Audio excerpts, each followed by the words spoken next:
flowering trees. So we wouldn't get anything else done. We did. That's right. We wouldn't get anything else done. But it sure is nice. So, Yes, it is.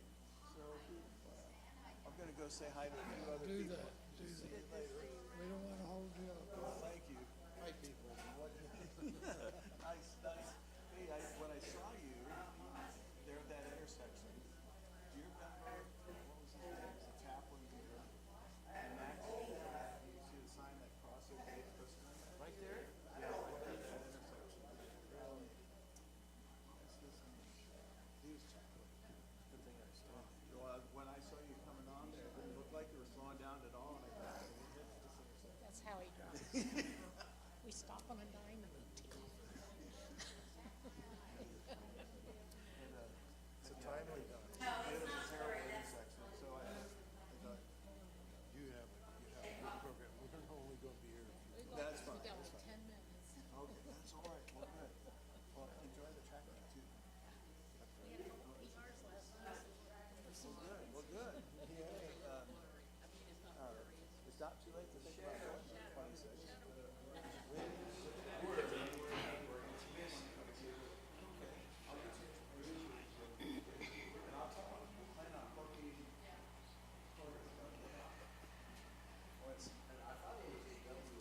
Good to see you guys.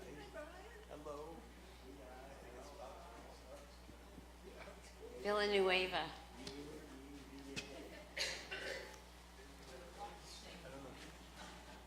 Do we introduce ourselves? I can't remember. Sure.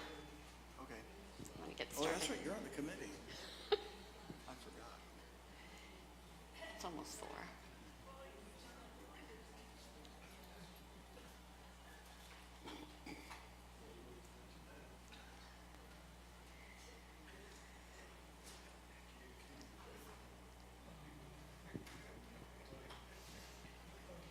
Well, it's 4 o'clock. We're going to get started. I'm Lynn Metzger. I live on Hawthorne Trail. I'm Brian Daniels. I live in Rowan, but lived around here for a long time, it seems. And we're going to talk to you about our trip to El Salvador. And this is my second trip. And Brian, I've been going since 2013. which is how many years? Well, it's 12 years minus 2B. 11, yeah, thanks, sorry. Would have been my 11th clinic, 11th time. We missed 2 years because of the pandemic, so. And our picture isn't fuzzy. It's this is good day and welcome to San Jose Villanueva, and this is where we went this year. Last year we went to Santa Rosa, Yes. and we took this from the bus, so we had to take it when we could. And this is another town named Saragossa. The sign here on the left, we worked with Right. well, it's the, oh yeah, it's your right. Yeah. We worked with an organization this year called Epilogos is how they'd say it. And they put these signs all over the neighborhoods that the clinic was in as a way of helping to inform people to come to the clinic and have services. You have to be patient on the next one. We have a little video. Do you want to explain? Yeah, that? the video, Epilogos is a what we would call a nonprofit, and they made this video of the clinic. You won't see Lynn or me in it. This was taken in the second week of the clinic, so thankfully there's no pictures of me. But it tells a lot about this. It doesn't speak it. You can read, though, a lot of the things about the clinic.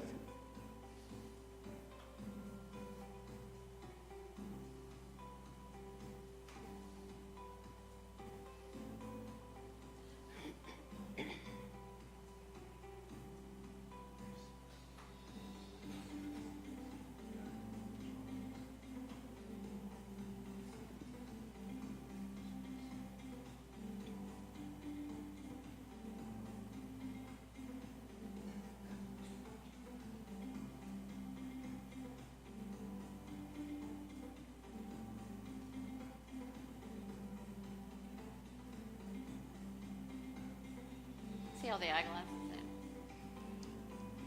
in. Those are the glasses. We'll get into that a little bit.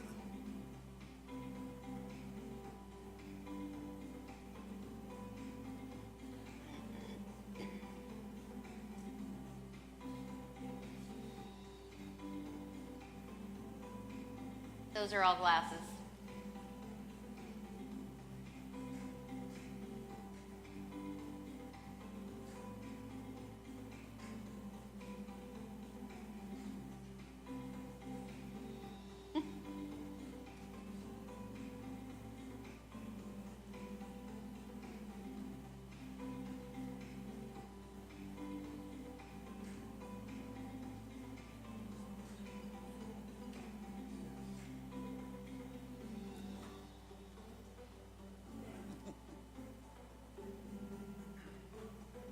That's distance vision.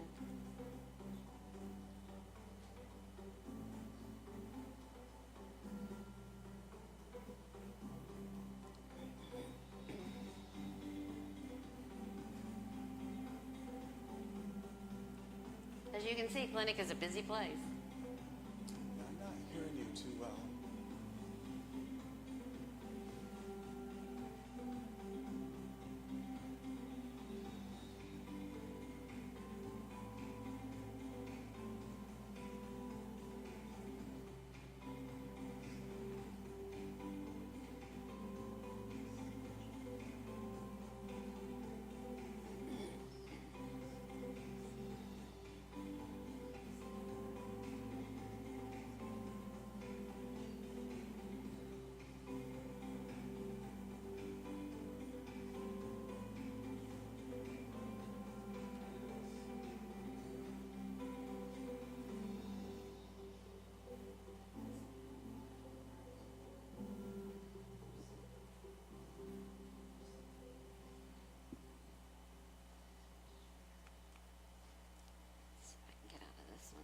So many of the scenes that you saw there, we'll go into a little bit of detail here.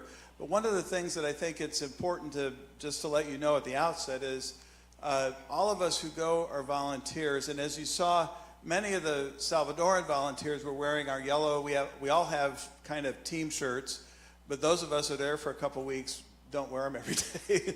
but it's a really good picture of Salvadorans, and most of us are North Americans working together for the clinic. And that was one of the good visuals I liked from that video. This is a pre-registration, isn't that when this was taken? Okay. And that's the back of my head in the green shirt. What we're doing is we're counting out tickets and putting them by day into different packets because we only pass out so many. And in pre-screening, and then during the regular clinic, people can line up and get the rest of the tickets. The person on the left is looking at the forms, and here's a sample of the form, the things that we look for. We do, in pre-screening, we do distance vision and we do near vision, and that's it, except when Sue checks. Right. We'll have the next slide. Yeah. Okay. So it takes some organization. This is at one of the pre-screening sites, and people go, this is at a public school in El Salvador. The pre-screening sites are in chapels or public schools, or in years past they've been in parks, just wherever we can gather people.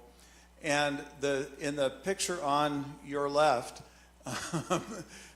they're instructing the people who are there for pre-screening on what to expect. Like what you see, I don't know if you can tell in this picture, but you'll see a large letter E.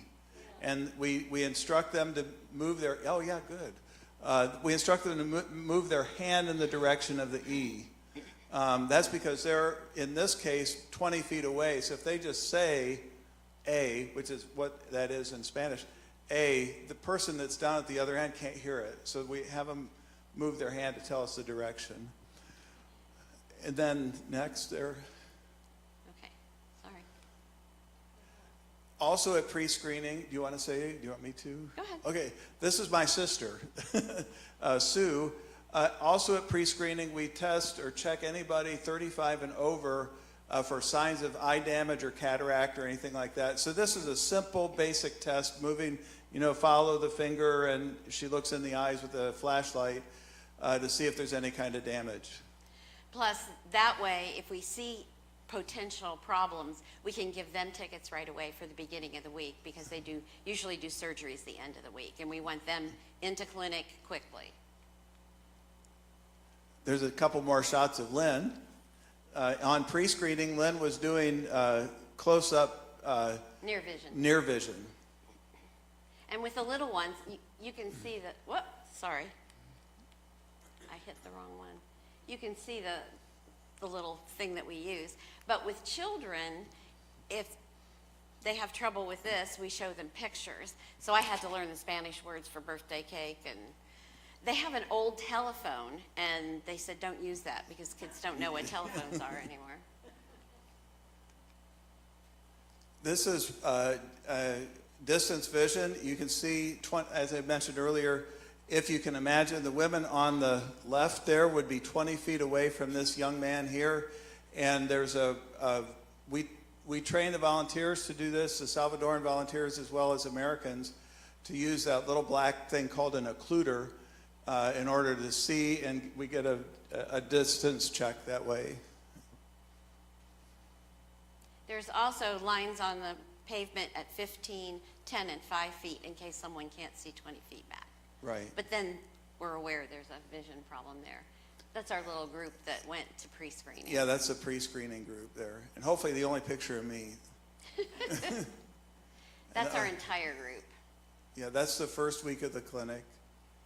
And where are you? You're back here, aren't you? Yes. Yes, Yes. this is while the shirts are still fresh. That's It's right. the first day.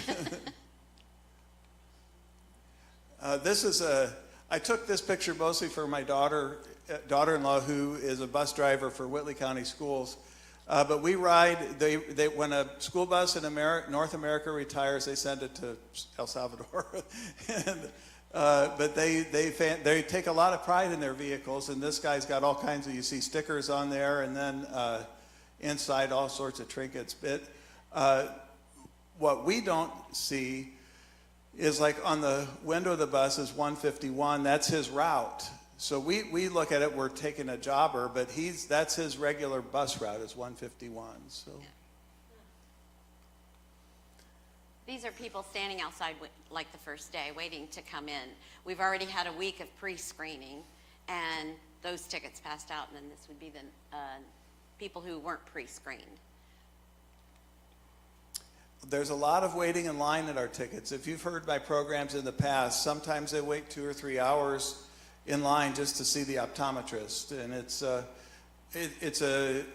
it's based on their need. I mean, they know they need this, and they're willing to wait. You know, if I had to wait at the optometrist for 3 hours, I don't think I would. I would reschedule. Make another day. Yeah. And They're very patient. they are. There's that picture again. Same thing. Sorry. That's another example of the distance, and you can see the green marks on the line for the 15, 10, and 20 as well. We usually have 3 lines going so we can keep people moving through. I want to mention the guy in the blue shirt. Oh, yes. His name is Miguel. He's one of the teachers at the school. Miguel, when I was at the Manchester Library, they had a stack, 20 books of English for Spanish speakers. Textbooks at secondary level. Well, guess who teaches secondary level English at the school they're at? So I loaded up those 20 books, and then several people from here gave books for children, and we had stuffed animals. We'll get to that in a little bit. But he's the guy that got them. He was really glad to have them. I said, I don't know how you might be able to use these, but you can make handouts. You can do whatever you want with them. And Karen was just glad to get him out of the house. And he was our translator. I did distance vision for the clinic, and he was the translator that we had there for distance. There's near vision. Again, what Lynn did in pre-screening, that's another volunteer from the United States. There's Lynn and Greg. The station I was in is called auto refraction, and unlike most places, we're in as dark a place as we can find, so you can see. Now, it was 95 degrees there, so when you cover the windows, with black plastic, it gets even warmer. So it's like a little oven in our area. We called it the spa. The No. spa, that's right. Now, for distance vision and near vision, and then when they were fitting with glasses, it was all outside at this school. I'm sorry there's not really a better picture. This is a Salvadoran named Cami. She's doing the auto refraction, which is basically when you go to the optometrist, they put your chin on a thing and you look in and you see different geometric shapes in that. Basically, that's what this is, only on a very basic level. It measures the eye and the eyeball. There's our auto refraction team. And all the candy. You Yeah, pass we the give candy out tons to the and tons kids. of candy. This is another volunteer. That machine is called a neutralizer. What the neutralizer does, a lot of you have given glasses, and most of the glasses that you've given are neutralized here in the United States, and then we get them ready and we ship them down there. But when somebody comes to the clinic and they're already wearing glasses, we take their glasses while they're in line and neutralize them, and that form that Lynn showed you earlier, we write the prescription on the form so the optometrist knows, okay, this is what they need, this is what they've already got in that. So that's what he's doing there, is he's got somebody's glasses there and he's writing the script down. Yeah, it doesn't change the lens, it just reads it. Right. So the neutralizer is simply to analyze this prescription. Right. Right, and it could tell what the cylinder is, if there's a special, curve or whatever's wrong with it, or what not wrong, however it's made. These are two of our optometrists. In the yellow shirt there is Bill, and John's in the green shirt on the other side. And they do old school optometry.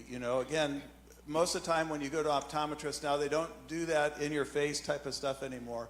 But that's what we have, and that's what they like to do. You want to go ahead, or? What's that one? I don't know what the one on the left The one on the left is just another, it's a version of when they say, which is better, one or Oh, two? yeah. And you always think you're lying because you don't know which is better, one or two. It's a version of that. And then on the right is a slit lamp, which again looks at the health of the eye more than just the prescription. That's one of our ophthalmologists. Some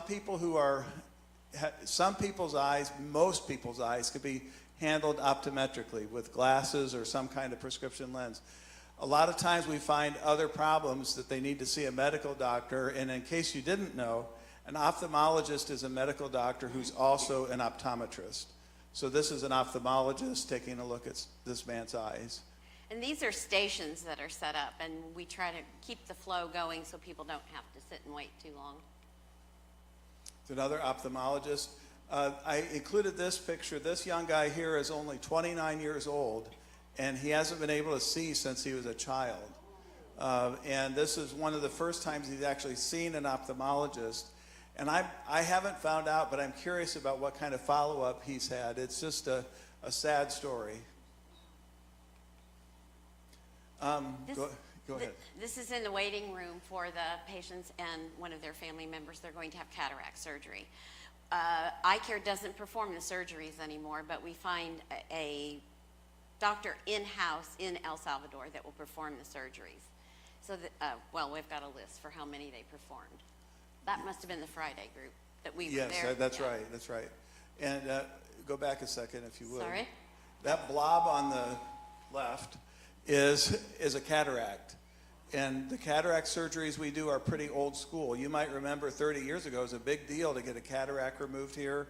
But now our skills are at a level where they can just slurp it right out like with a straw. But there again, eye care is so little provided, especially for the underserved population that we work with. That's about the size of a pencil eraser, that cataract there. Another meeting with a Salvadoran ophthalmologist getting ready for surgery. And this gentleman is from our group. Right. He's one of our ophthalmologists. Just doing surgery. This is the surgery, yeah. You see the screen up here, it shows the lens.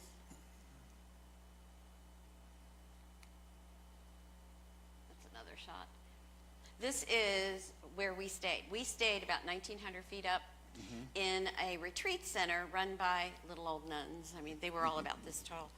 Very sweet, very nice place. They had a large room, so iCare bought 30 cots, and they put sheets and pillows out for patients that had surgery and the family member that went with them. So this is the room all ready for them to come in. Do you have a picture of that? What was really neat is they had supper with us that Friday night. Yeah, no, I didn't get it. And normally, we don't get to see them after they, have their surgery. We don't see them again. So they brought them back from the clinic, their surgery. They had supper with us, and Miguel, our translator, told us, how thankful they were and how much they appreciated all that we had done for them. Yeah, go ahead.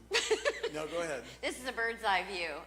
These are all glasses here. This in the distance, this is the distance screening, and this is the close-up. Here they're waiting for the optician, right, to be fitted with That's glasses, right. and this is where they are fitted with glasses. On the right there, the table yeah. on the right, when Lynn says that, sometimes glasses don't fit. They may be the right prescription, and we do have people that make adjustments, make them wider, bend them this way or that way so they fit correctly or properly. There again, another view. And these really aren't all of them because our cargo ship didn't arrive.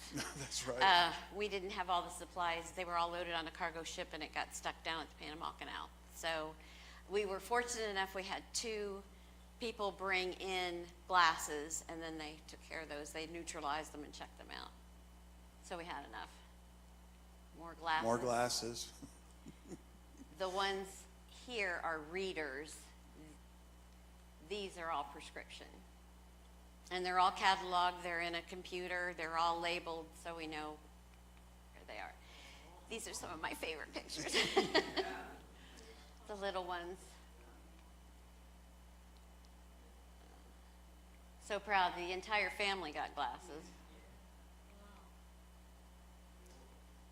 It's fun to see this boy's reaction just across the screen there.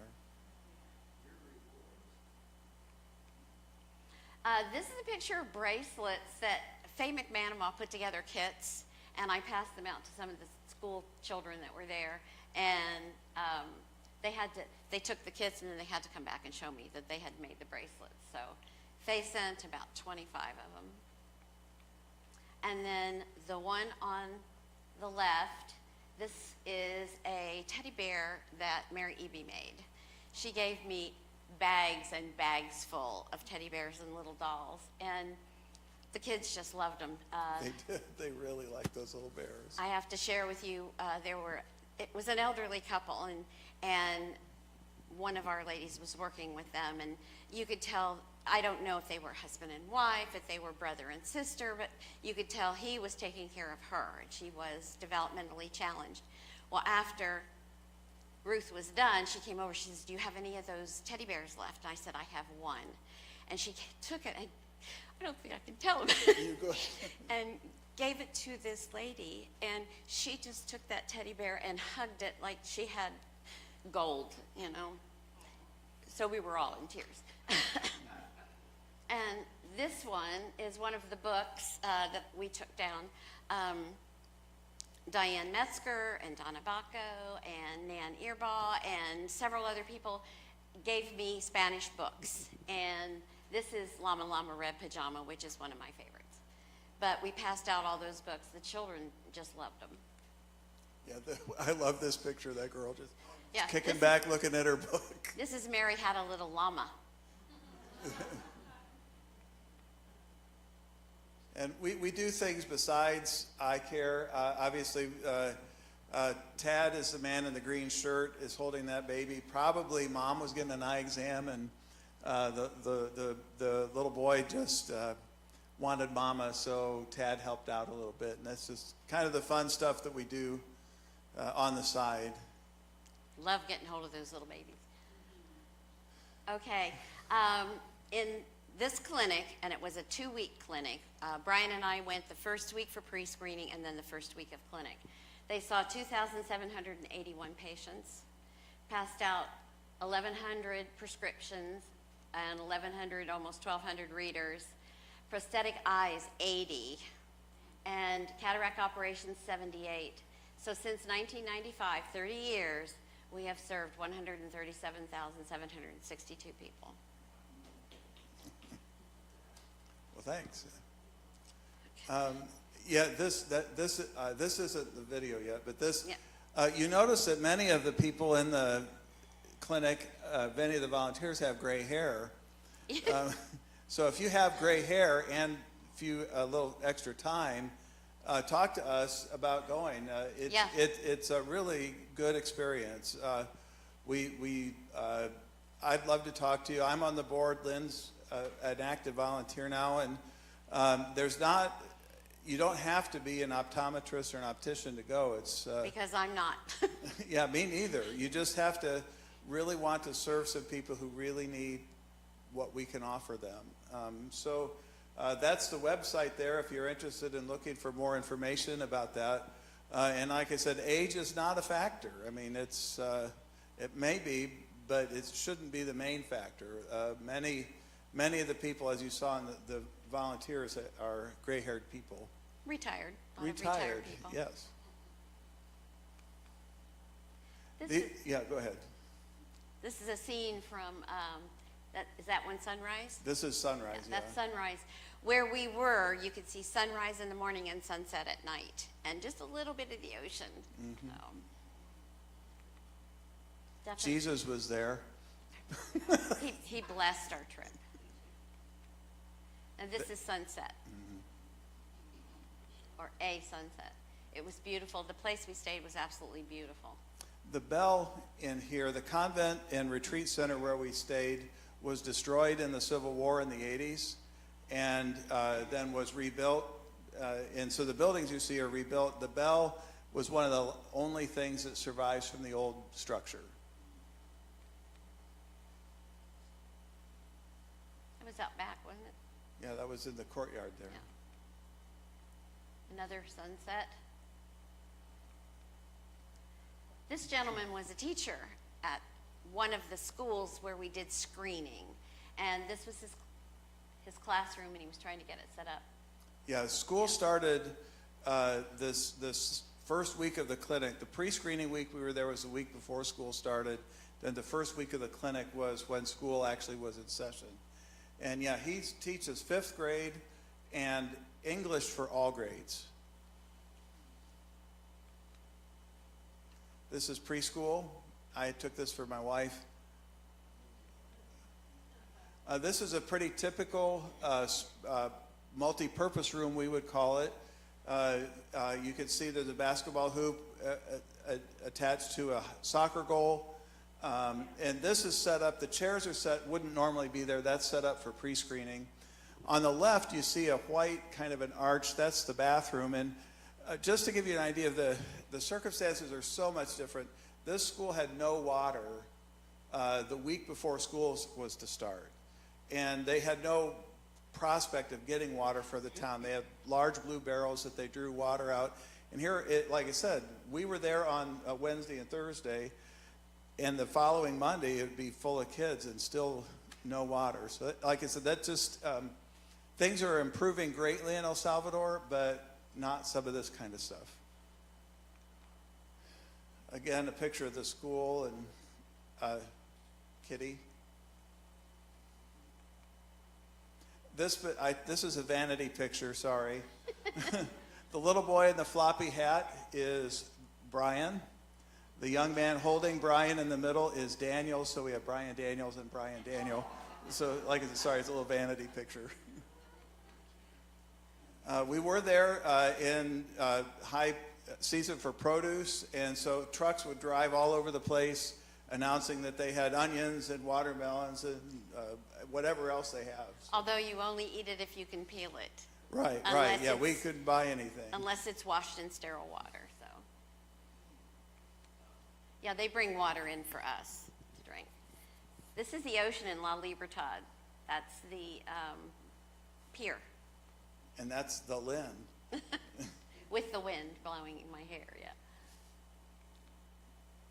We wanted a Diet Coke, something fierce, and that's not. So as soon as we sat down, the mariachi band came over to play entertain- for us. Play for us. We were on a break. We didn't play the whole time. Can I skip ahead to the video? I would, yeah. All right, I don't know how far to go. This is the Capitol. Yeah, if you just do these fast, we won't comment. Although there's Lynn at the National Theater. He did the PowerPoint, not me. This is in the Capitol. Yeah, that's Romero's tomb, and Romero in the cathedral. The National Palace, and that's the statue. The woman there is Queen Isabel of Spain, outside the National Palace. Some scenes inside. It was a beautiful historic building.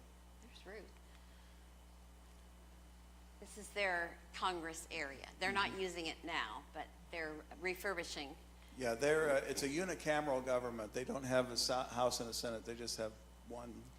This is a library. China built this 7-story library for them. And when someone made the comment, why do you build a library for people who don't read? Well, they read more than you think. And the library was beautiful inside. Oh, it was absolutely beautiful. Very interactive. It would, involve children right away. Yeah, it was me with Bukele. Yeah. This was the host church for us, San Jose Villanueva.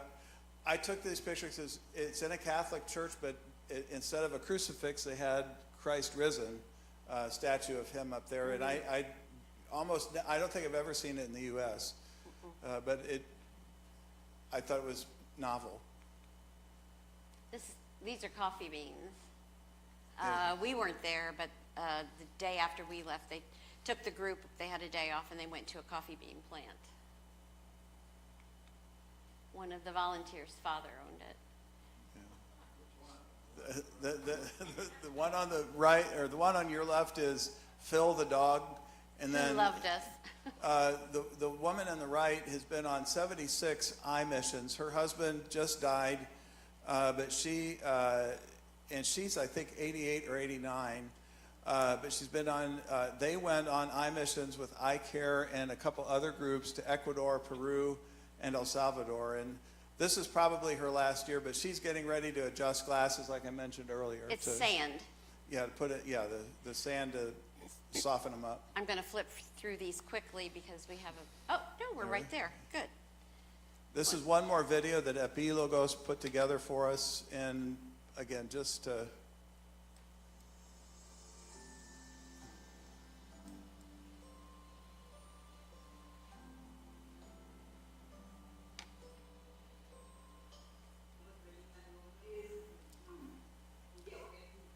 I'm 85 years old. If you can't see it, Por lo menos cuando yo caminaba, ya no veía, me tropezaba, sentía bien feo y luego que me impedía para caminar.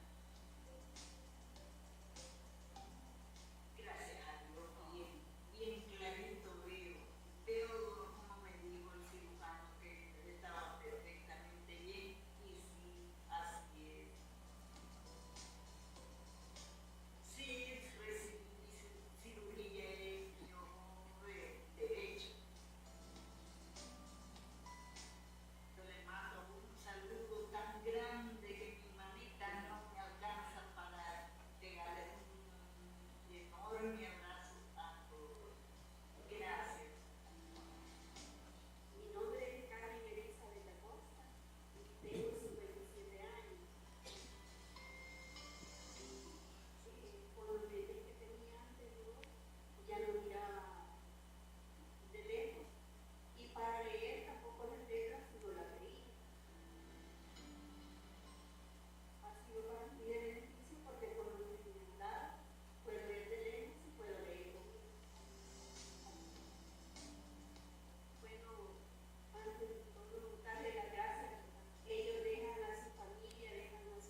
we just thought it was important that you hear from them.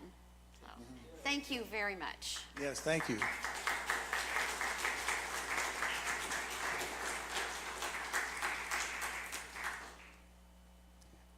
I know it's actually past time a little bit, but do you have any questions? Stick around and Yeah, if you want to stick around and we can answer them, but anybody? What made them choose El Salvador to begin with? The question was, what made them choose El Salvador to begin with? During the Civil War, which happened the 90s or the 80s and the early years of the 90s, there was an ophthalmologist from the Cleveland Clinic, William Brinker, who wanted to go help. And he went on his own to do some things in some of the war-torn areas, which, like it usually is, most of that war-torn area was where the poorest people lived. And so when he came back to the Cleveland Clinic in 95, he organized, well, actually probably in 94, he organized a team to start going back. And we only go to El Salvador. They went to Honduras one time, but otherwise they've only ever gone to El Salvador. And we go to different regions to get as many people as we can. So every 4 or 5 years we're back in a region again, but that's why they picked El Salvador. Others? That's right. Stan said it only takes one volunteer to start it, and that's right, you know, to start something good. Wanda? Did you say how many go from the States? how many volunteers? What we have, 40 our week? 45 maybe?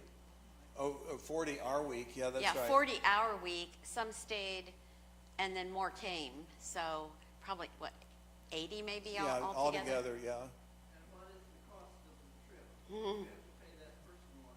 Yes. Yes. You pay for your airfare and you pay for housing. Yeah, and the housing, we stay in Salvadoran facilities. We don't stay, there are plenty of American-style hotels, but we stay in Salvadoran-owned hotels, or like this was a Catholic retreat center. And then the meals, transportation, everything is $450 for the week. And then the flight, whatever the flight costs, and everybody pays that. Is that Ron? Ron? Do you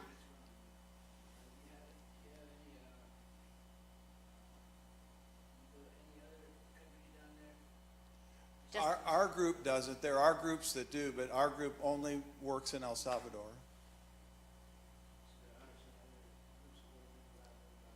Right, right. In fact, there's a group in Indianapolis, the name of which I don't remember off the top, but they kind of coordinate. I get emails from them. They go to Africa, they go to South and Central America, and I think I've seen some trips to Southeast Asia.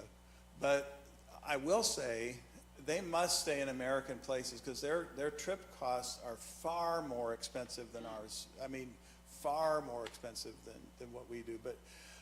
But the price you pay is It like, yeah. we had some insect issues. Not bad.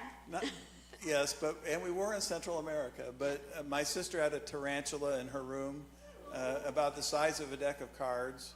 But they were able to get it out and put it in the garden where it belongs. Right. I mean, they aren't aggressive.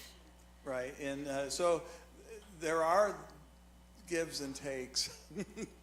But, you know, some of us had tiny little ants, you know. I just took a little bit of spray. I had peppermint with me, and that keeps them out. So. And really, when we were in Santa Rosa, we didn't have bugs No. at all. Of course, it was 105 degrees, even too hot for the bugs. And we do eat, I wanted to mention too, we eat what they prepare for us. Yeah, So food's like good. Lynn wasn't kidding. These little nuns, I mean, they make Lynn look like a giant, but they made great meals. But it was all Salvadoran food, homemade Salvadoran food. Thank you. Not we ate in restaurants on the weekend because the retreat center didn't have meals for us then. But Sunday night through Saturday we ate at the retreat center. And it was good food, so. Yeah, But like it I was said, delicious. you don't eat it if you can't peel it. Thanks, Wanda. Other questions? Thank No, you. thank you. Thanks for coming, everybody.